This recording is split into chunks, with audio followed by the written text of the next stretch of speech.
only on WRTV. New details as more unemployment assistance is being paid out to Hoosiers today.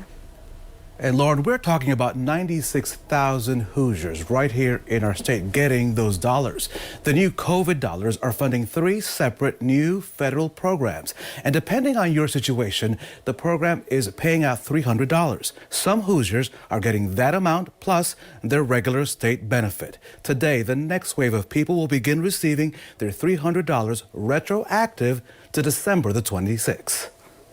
That each of those programs comes with its own regulations and that you have to follow each of those regulations with the Department of Labor. That money just cannot go out, that you have to be able to follow the rules provided by the federal government. Is that a fair assessment? Yes, that's a fair assessment. That's an accurate assessment. As a reminder, these programs are not the Department of Workforce Development programs. These are federal programs that we are implementing on behalf of the federal government. So we have to follow their guidelines and their guidance. So since March, the state has paid out more than $6.5 billion in unemployment assistance. That includes more than 785,000 people right here in our state. And I want to put that number in perspective, Lauren. 785,000 is a big number.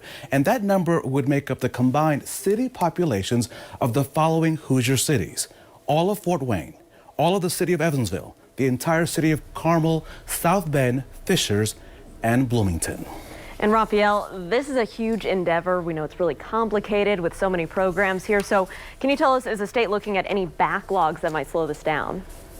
Yeah, so complicated, Lauren. The last night I have all these notes here in the WRTV studio, and I'm still looking at my notes. The state says, Lauren, there is no backlog. They do point out that some claims are not paid out while they're being reviewed, which if there is any fraud, it's required by state law that they review those claims. Some claims could also be challenged by an employer. So that's one of the reasons that some people may be saying, hey, where is my money? Now, all new in our next half hour right here on WRTV, who the state is now hiring to make sure to increase and improve the processing of these claims. That story and much more coming up right here on Good Morning Indiana.